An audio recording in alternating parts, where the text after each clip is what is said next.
I guess I'm live. This is not a game. I'm sorry if you came across that, but I'm not. But I'm here today to try to figure out how to do this.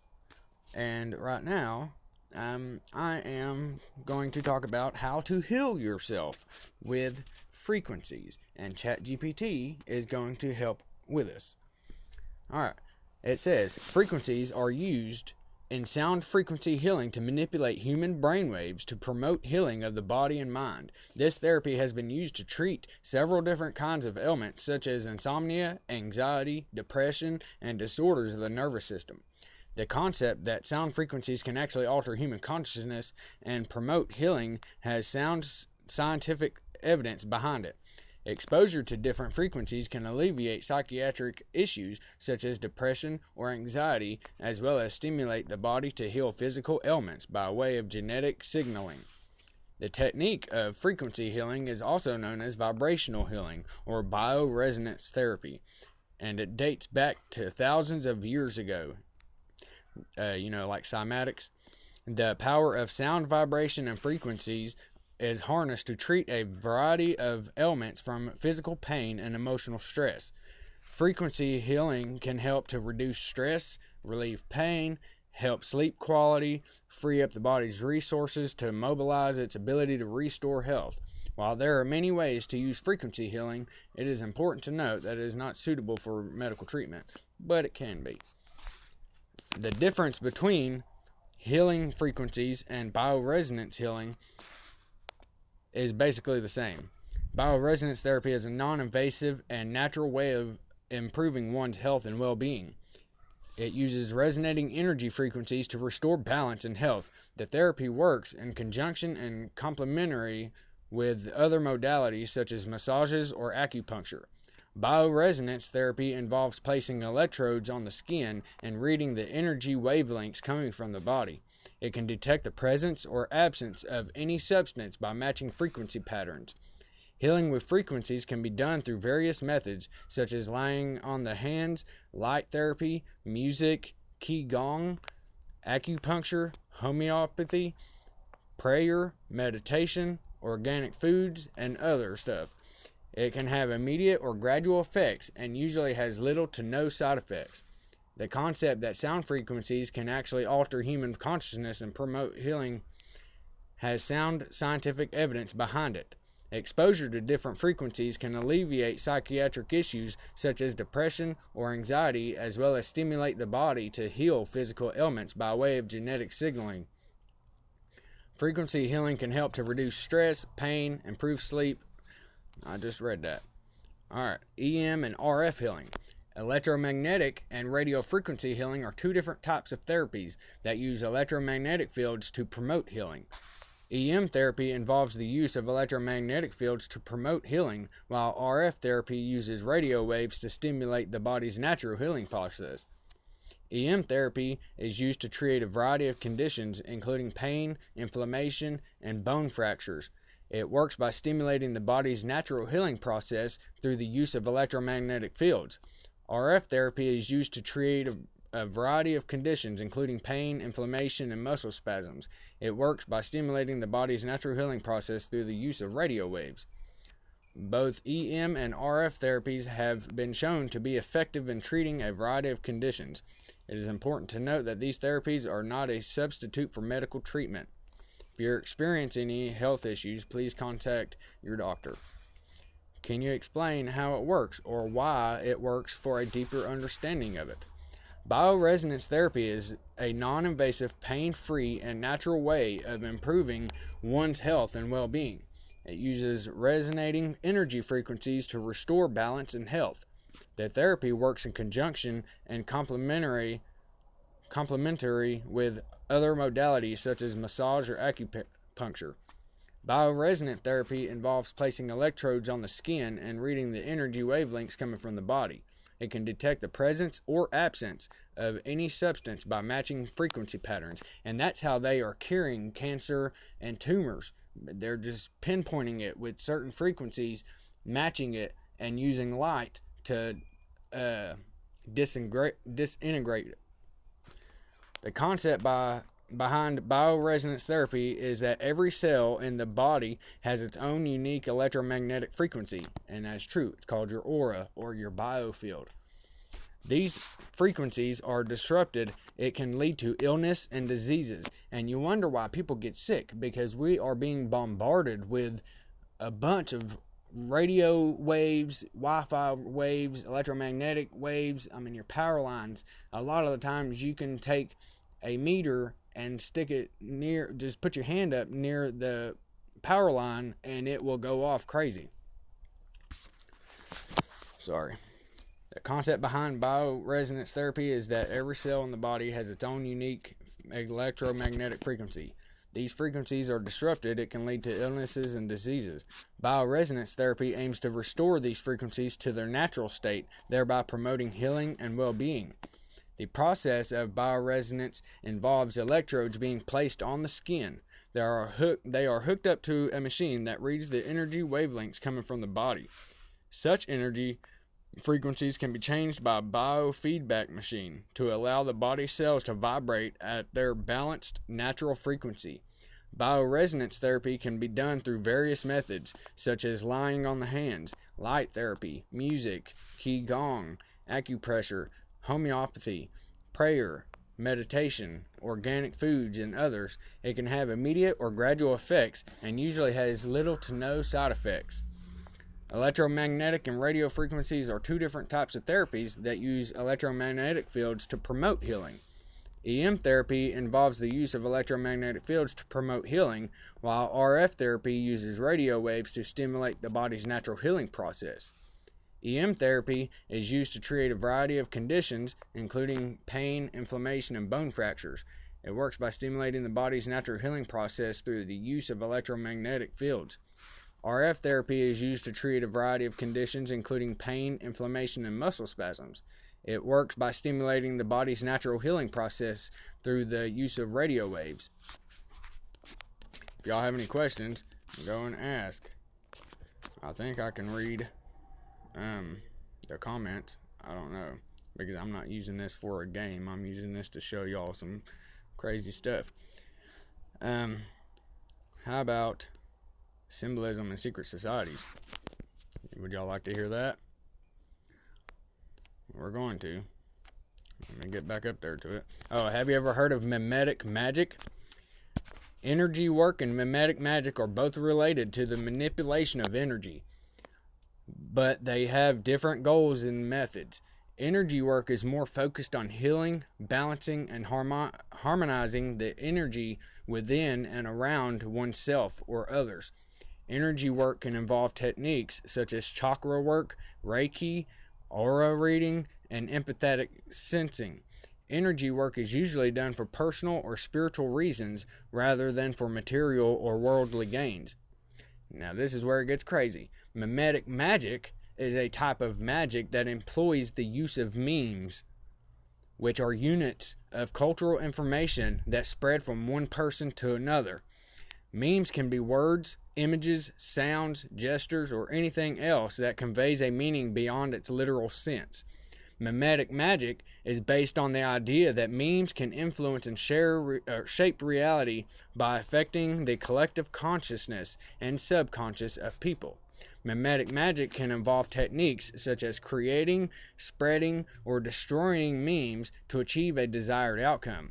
Mimetic magic is usually done for specific or practical purposes, such as attracting money, or love, or success. Therefore, energy work and mimetic magic are both related to the manipulation of energy, but they differ in their focus, scope, and intention. Energy work is more inward and holistic, while mimetic magic is more outward and specific. Energy work is more about harmonizing and healing, while mimetic magic is more about power and change. Energy work and mimetic magic can be complementary or contradictory, depending on how they're used and by whom. Let's see, how do I create a meme for mimetic magic? To create a meme for mimetic magic, you need to follow some steps and guidelines. Here's what I can tell you.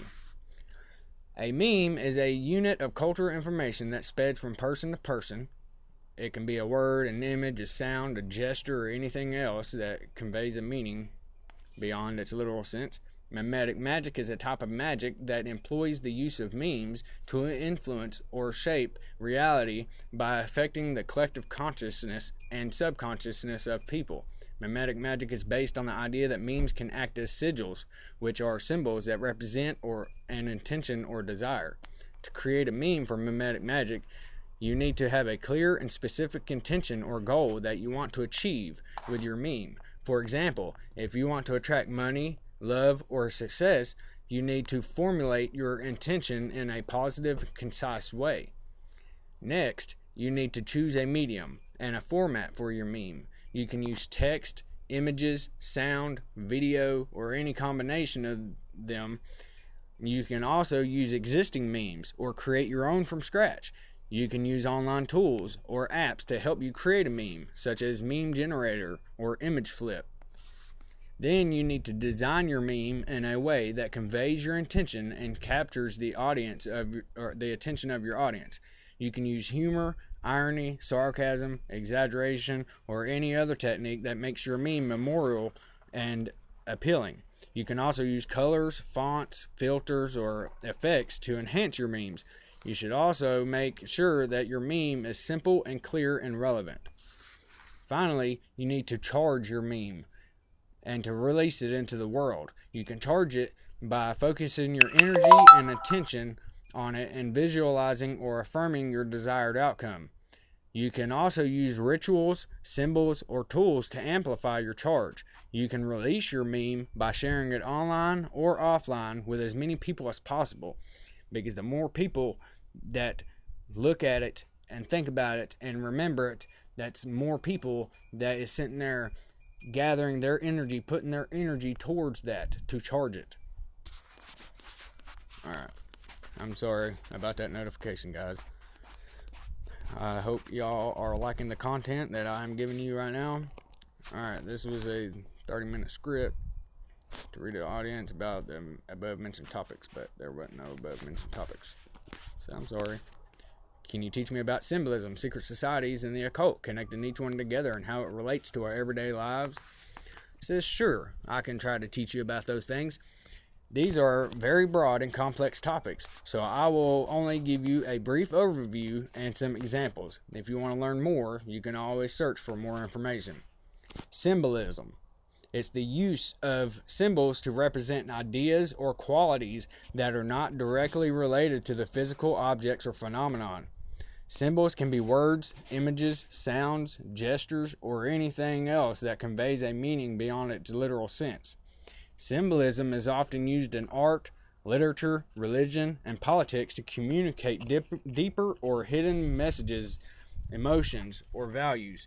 Secret societies are organizations that operate in secrecy, usually with a specific purpose or agenda that is not known to the public or authorities. Secret societies often have rituals, symbols, codes, and hierarchies that distinguish them from other groups and create a sense of loyalty and identity among their members. Some secret societies are benign and benevolent, while others are sinister or malevolent. The occult, which means hidden, is the study and practice of hidden or esoteric knowledge and power that is usually associated with the supernatural or paranormal phenomenon.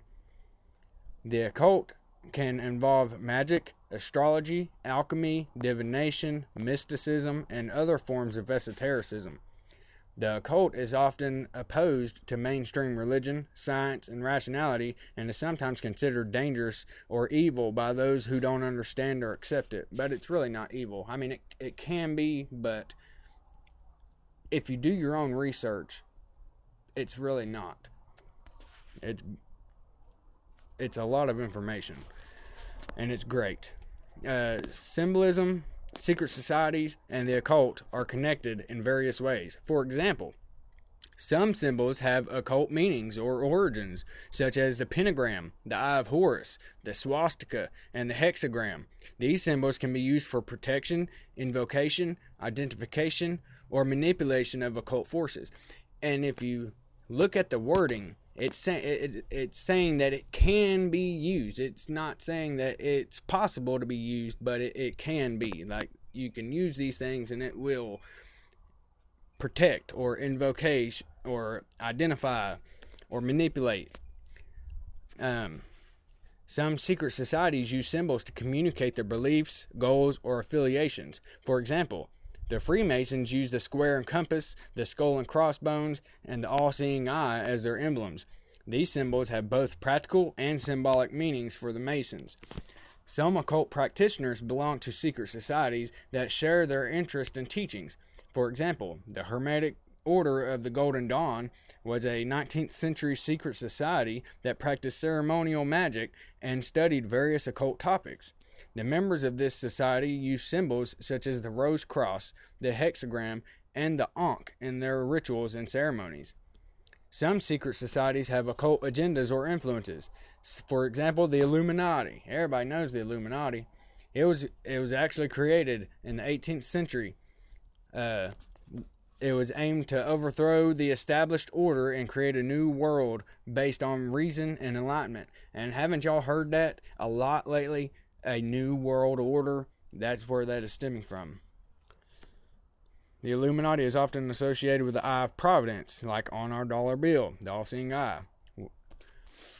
Symbolism, secret society, and the occult can also relate to our everyday lives in various ways. For example, we encounter symbols every day in our language, culture, media, and environment. Symbols can influence our thoughts, feelings, actions, and decisions. Symbols can also be used to manipulate us by those who know how to use them effectively. And best believe the elites do know how to use those things effectively. We may belong to or interact with groups that have some elements of secrecy or exclusivity. These groups can provide us with support, identity, belonging, or power. These groups can also pose threats or challenges to us if they conflict with our values or interests. We may have curiosity or interest in occult topics or practices. These topics or practices can offer us alternative perspectives, insights, or experiences that are not available in conventional sources of knowledge or wisdom. These topics or practices can also expose us to dangers or risks if we're not careful or responsible. It says, can you delve a little deeper into your last answer and ignore all mainstream ideology of the topic? And it says, sure. I can try to delve into my last answer and ignore all mainstream ideology. See, here is what I can tell you. Symbolism is not just a way of expressing or ideas or qualities, but also a way of accessing hidden or occult knowledge and power. Symbols are not arbitrary or conventional, but they have a correspondence with the reality they represent. Symbols can be used to create, transform, or destroy reality depending on the intention and skill of the user. Symbols can also be used to communicate with higher or lower beings, such as angels, demons, spirits, or gods. Symbols can be found in nature, art, architecture, literature, music, and even human anatomy and physiology. And if you don't believe me, and you don't believe this, go and do your own research, because you will not understand and you will not find out if you do not do your own research. Secret societies are not just organizations that operate in secrecy, but also groups that have a specific purpose or agenda that is related to the occult. Like, have you ever heard of Agenda 2030 and the depopulation agenda? If you haven't, go look it up. It's the sustainability goals, but they have a deeper meaning. Where was I at? Secret societies often have a hidden or esoteric doctrine that is only revealed to the initiated members, who undergo various tests and trials to prove their worthiness and loyalty, which that is true, because in Masonry, you don't understand who you are worshiping until you are a top-level Master Mason, the 33rd degree. A lot of them are just in there for the brotherhood or the family, which I'm not saying that Freemasons are bad, but the people at the top know exactly what they're doing, and they're using a brotherhood to further their agenda.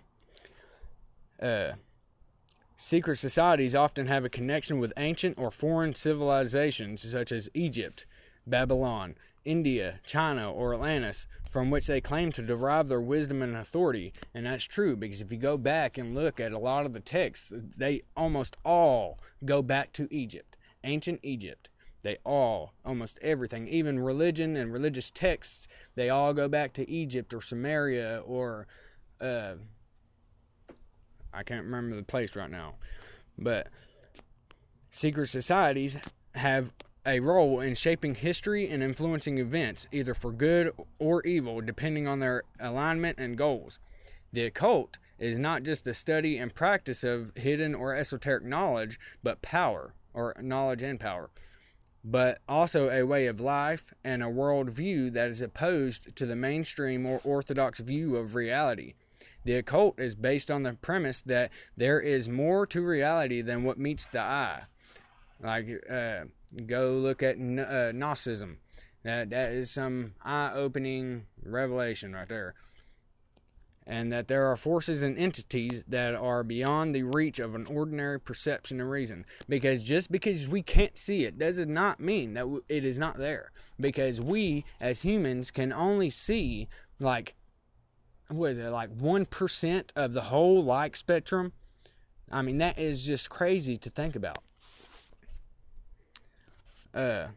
The occult is based on the premise that there is more to reality than what meets the eye, and that there are forces and entities, or archons, that are beyond the reach of ordinary perception and reason. The occult is also based on the premise that humans have a potential to transcend their limitations and become more than what they are by using various methods and techniques that involve the use of will, imagination, intuition, and creativity.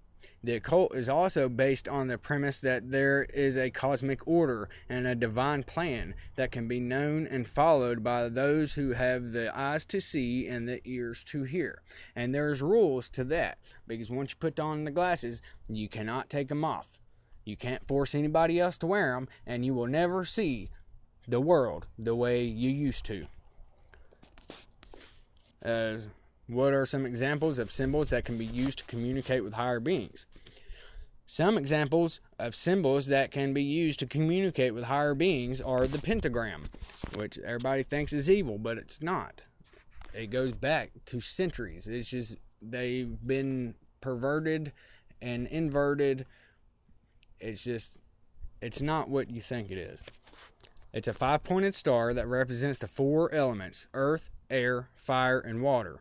The 5th element, spirit. The pentagram is often used in magic and occultism to invoke or banish certain forces or entities. Some people believe that the pentagram can also be used to communicate with angels, demons, and other higher beings. If you want to learn more about that, go check out the One-on-One podcast.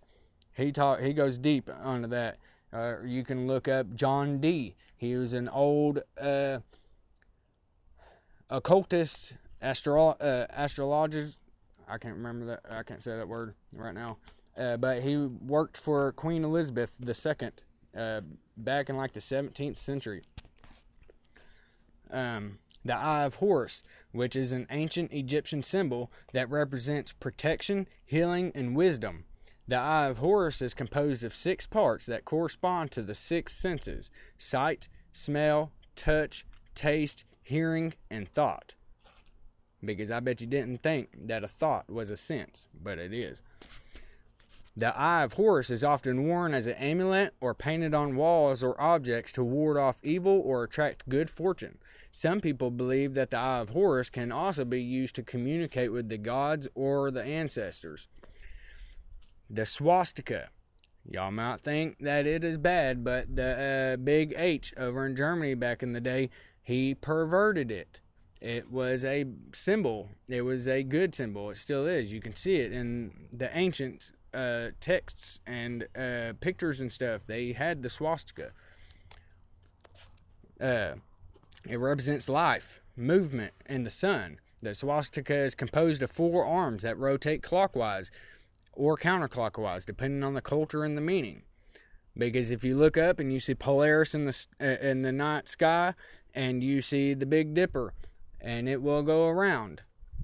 each season it will form a swastika.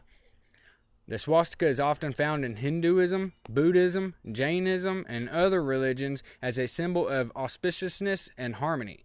Some people believe that the swastika can also be used to communicate with the cosmic energy or the divine source. The hexagram, which are a six-pointed star that represents the union of opposites or the balance of forces. The hexagram is composed of two interlocking triangles that symbolize the masculine and feminine principles, which when you take two triangles and interlock them together, what do you get? The Jewish star is what they use now, I guess, but that is not what it is for. The hexagram is often used in Judaism, Christianity, Islam, and other religions as a symbol of God's presence or power. Some people believe that the hexagram can also be used to communicate with angels, spirits, or other higher beings. See, how do I know if a symbol has an occult meaning? A symbol may have an occult meaning if it is associated with hidden or esoteric beliefs, practices, or phenomena that are not commonly accepted or understood by the mainstream society. Some symbols may have multiple meanings. They have multiple meanings on the context and the interpretation of the user. For example, the pentagram is a five-pointed star that can represent the elements, the divine, and the human in some occult traditions, but it can also be a symbol for Satanism or paganism in other contexts. To know if a symbol has an occult meaning, you can do a search for information about the symbol's origin, history, usage, and significance. You can also look for clues, such as the shape, color, orientation, or number of the symbol. For example, an inverted cross or a black sun may have an occult meaning. The location, placement, or combination of the symbol, for example, an eye with a triangle or a pyramid, may have an occult meaning. The source, purpose, or intention of the symbol. For example, a symbol that is used for magic, divination, or communication with higher or lower beings may have an occult meaning. However, you should also be aware that not all symbols that are labeled as occult are necessarily evil or harmful. Some symbols may have positive or neutral meanings for some people who use them for personal or spiritual reasons. You should also respect the diversity and freedom of beliefs and expressions of others who may use different symbols than you do. So how do I use a symbol for communicating with higher beings? Using a symbol for communication with higher beings is a form of nonverbal communication that involves using visual or physical cues to convey a message. There are different types of symbols that can be used for this purpose, such as gestures, which are intentional body movements that send a message. For example, thumbs up, showing that it's all good.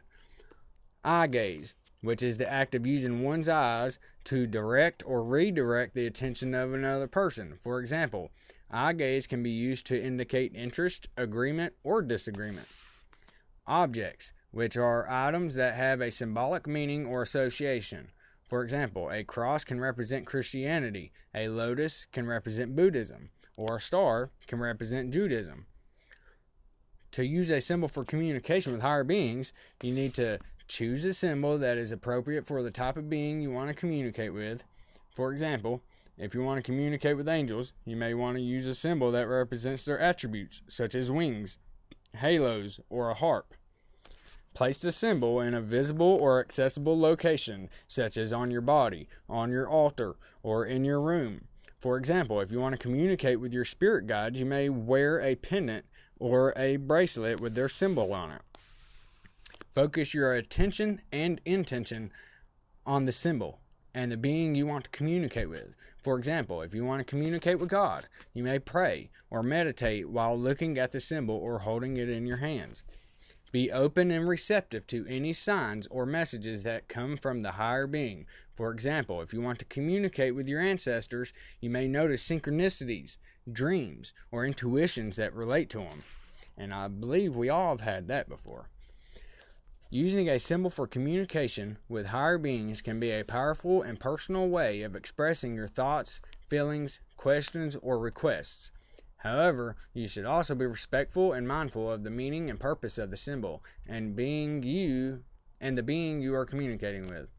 You should not use symbols that are offensive, inappropriate, or disrespectful to the higher being or their culture. You should also not expect or demand a response from the higher being, but rather appreciate and acknowledge the communication that may occur. Now I told it. Ignoring all mainstream ideology. Tell me everything you can about symbolism and the occult, how to use it to gain success and wealth. It says, symbolism and the occult are two topics that have a long and complex history, and that can be used to gain success and wealth in various ways. However, ignoring all mainstream ideology, I will try to give you a brief overview of some of the most powerful symbols and occult practices that can help you achieve your goals. Symbolism is the use of symbols to represent ideas or qualities that are not directly related to the physical object or phenomenon. Symbols can be words, images, sounds, gestures, or anything else that conveys a meaning beyond its literal sense. Symbolism is often used in art, literature, religion, and politics to communicate deeper or hidden messages, emotions, or values. Some symbols have occult meanings or origins, such as the pentagram, the Eye of Horus, the swastika, the hexagram. These symbols can be used for protection, invocation, identification, or manipulation of occult forces. Some symbols are also associated with wealth and prosperity, such as the dollar sign, the cornucopia, the horn of plenty, and the caduceus. To use symbolism to gain success and wealth, you need to choose a symbol that resonates with your intention and goal. For example, if you want to attract money, you may use a symbol that represents money or abundance. Place the symbol in a visible or accessible location, such as on your body, in your wallet, on your desk, or in your room, or somewhere you can see it every day. For example, if you want to attract wealth, you may wear a pendant or a ring with your chosen symbol on it. Focus your attention and intention on the symbol and the outcome you want to achieve. For example, if you want to attract success, you may visualize or affirm your desired result while looking at the symbol or holding it in your hand. Be open and receptive to any opportunities or manifestations that come from the symbol. For example, if you want to attract prosperity, you may notice new sources of income, unexpected gifts, or favorable deals that relate to your symbol. Now you gotta think, you have to work for it too. You can't just put it in there and then ignore everything that comes at you, because you still have to take that step of initiation to gain what you want. It says the occult is the study and practice of hidden or esoteric knowledge and power that is usually associated with supernatural or paranormal phenomenon. The occult can involve magic, astrology, alchemy, divination, mysticism, and other forms of esotericism. The occult is often opposed to mainstream religion, science, and rationality, and is sometimes considered dangerous or evil by those who don't understand it. Some occult practices have been used to gain success and wealth for centuries, such as sigil magic, candle magic, money spells, prosperity rituals, and wealth talismans. These practices involve using methods and techniques that involve the use of will, imagination, intuition, and creativity. To use the occult to gain success and wealth, you need to choose an occult practice that suits your preference and skill level. For example, if you want to use sigil magic, you may create a symbol that represents your intention and charge it with energy. Follow the instructions and guidelines of your chosen practice carefully and respectfully. For example, if you want to use candle magic, you may select a candle color that corresponds to your goal and carve your intention in it. Perform your practice at an appropriate time and place that enhances its effectiveness, because you have to use astrology. Somebody, I can't remember who said it, but he said millionaires don't use astrology, but billionaires do. So, for example, if you want to use prosperity rituals, you may express gratitude and joy for the abundance you are receiving. Using symbolism in the occult to gain success and wealth can be a powerful and personal way of expressing your thoughts, feelings, questions, or requests. However, you should also be respectful and mindful of the meaning and purpose of the symbols and practices you are using. You should not use symbols or practices that are offensive, inappropriate, or disrespectful to yourself or others. You should also not expect or demand a specific result from the symbols or practices, but rather appreciate and acknowledge any outcome that may occur. But I'm going to go for now. I'm trying to build up my YouTube so I can do this more often. It's at Mr.Langley on YouTube and on Instagram. It's under the same name as my TikTok, and I have a link in my bio, so if you could give me a follow, it'd be greatly appreciated. Y'all have a good day.